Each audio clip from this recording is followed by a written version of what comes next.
जय श्री राम मित्रों। हरि अनंत हरि कथा अनंता। मित्रों, भगवान के अनंत रूप हैं, इसलिए उनकी कथाएं भी अनंत रूप वाली हैं। भगवान की भक्ति में लीन रहकर समाज को भागवत भक्त बनाकर सही दिशा देने वाले संतों ने इन कथाओं का अपने अपने ढंग से वर्णन किया है। कितनी अद्भुत बात है, जो भगवान की कथा कहे वह भी संत और जो भगवान की कथा सुने वह भी संत। कहीं सुनहि बहुविधि सब संता। अनंत लीलाएं हैं, पर संत वह जो इन अनंत लीलाओं में अपने लिए उपयोगी कुछ प्रेरक प्रसंगों को स्वीकार करके उनका वर्णन करे और उन प्रेरक प्रसंगों को श्रवण करे। भगवान एक हैं कि अनेक हैं, ऐसी बहस ना करे, भगवान पर विश्वास रखे। एक व्यक्ति कहने लगा कि आपके कहने से हम भगवान को कैसे मान लें, हमें तो अनुभव नहीं उनके बारे में। अगर भगवान हैं तो दर्शन दें। अब बोलो, वह मानेगा ही तब जब भगवान दर्शन दें। पर प्रश्न यह है कि नहीं मानने वाले को भगवान दर्शन क्यों देंगे, उन्हें जरूरत क्या है? तो बोला, ऐसे हम नहीं मानते भगवान को। तो संत जी ने कहा, अच्छा एक बात बताओ, विष खाने से क्या होता है? कहा, आदमी मर जाता है।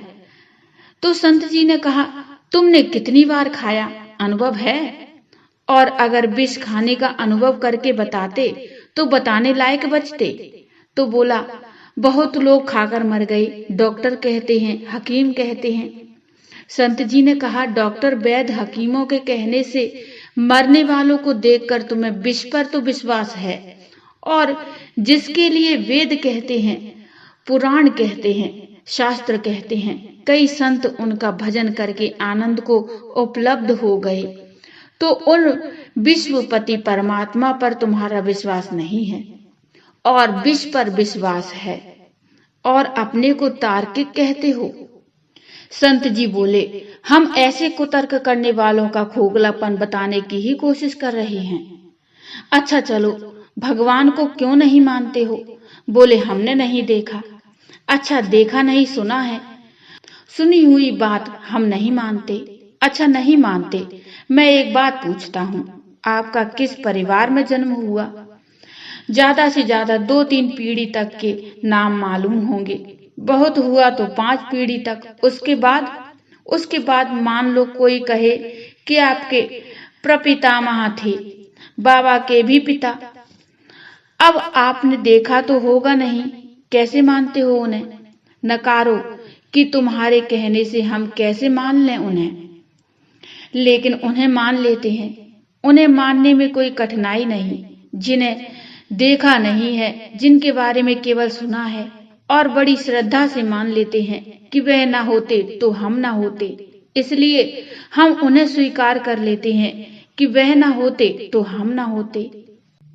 संत जी ने कहा कि जब बिना देखे आप अपने बाबा के बाबा को स्वीकार करते हो, क्योंकि वह ना होते तो हम ना होते, इसी तरह क्या भगवान को बिना देखे स्वीकार नहीं कर सकते कि वह ना होते तो हम ना होते? हमारा जन्म ना होता, जीवन ना होता, अगर भगवान ना होते तो। अरे भाई, वैसे भी सोचो, हमारा जब जन्म होता है तो 2 का जन्म होता है। एक तो शरीर का जन्म होता है और एक वह है जो शरीर के भीतर जन्म लेता है। 2 हैं कि नहीं, हम और हमारा शरीर। अब कुछ लोग कहने लगते हैं कि हम तो बस भगवान को ही मानते हैं, कहा माता पिता को। अरे यह सब माया है।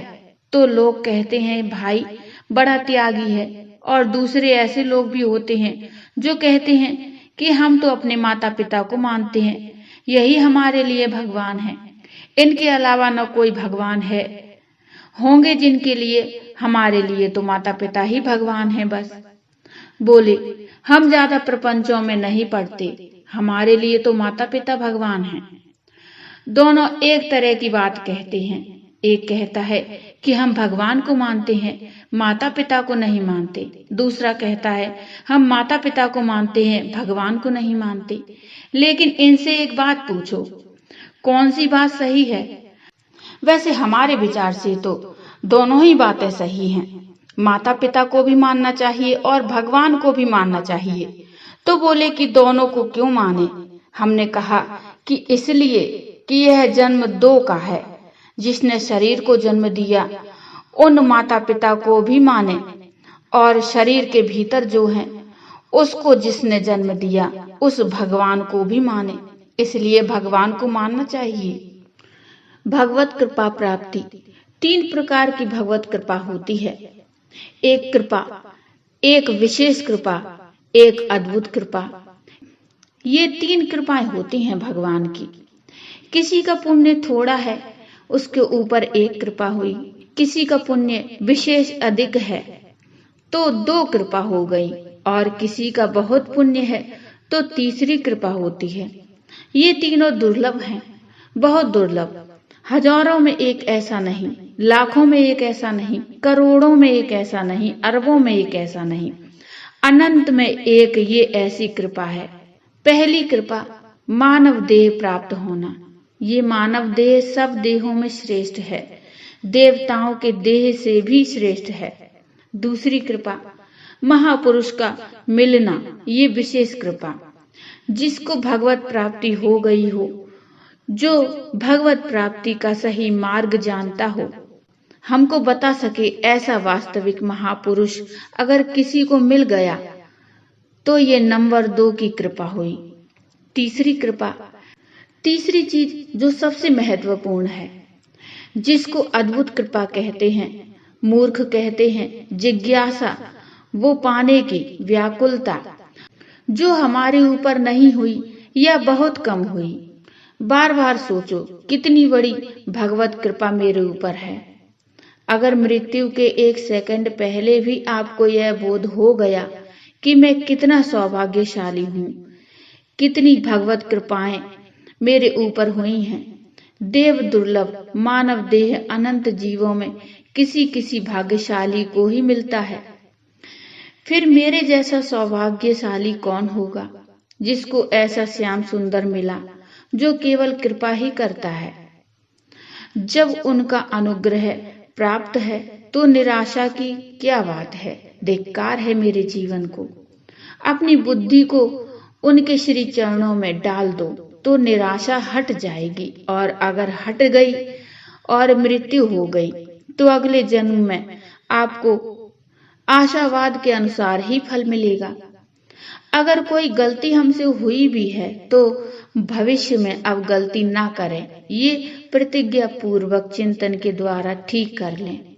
महापुरुष का पाया हुआ प्यार, दुलार, दर्शन, स्पर्श आदि जो मिला है, उसको अगर कोई जीव उसका मूल्य आंके तो फिर कुछ कहना ही नहीं है उसको। वो चिंतन ही पर्याप्त है। अनंत भगवत प्राप्ति की कौन कहे।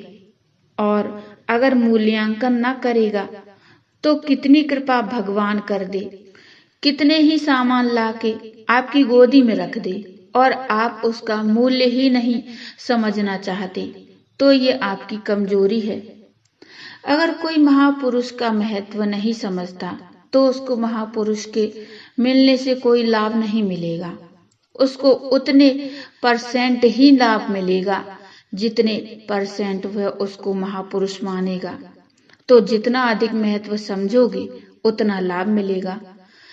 महापुरुष को देख लिया एक बार, बहुत बड़ी कृपा है। कोई कर्म नहीं, कोई यज्ञ नहीं है, कोई दान नहीं है, कोई तपस्या नहीं कि जो महापुरुष को सामने लाके खड़ा कर सके। भगवान भले ही कोई देख ले, महापुरुष तो उससे भी बड़ी पावर है। किसी को पता नहीं कि जो श्वास अंदर जा रही है वो लौटकर वापस आएगी कि नहीं, इसलिए सदैव हरि का नाम जपते रहो। श्री कृष्ण गोविंद हरे मुरारी, हे नाथ नारायण वासुदेवाय। मित्रों, ये छोटी सी कथा आपको कैसी लगी मुझे कमेंट में बताइए। कमेंट में जय श्री राम अवश्य लिखिए। कथा अच्छी लगी हो तो लाइक करिए और चैनल को सब्सक्राइब कर लीजिए। मिलते हैं एक नई कथा, नया प्रसंग लेकर। तब तक के लिए जय श्री राम, जय श्री कृष्ण।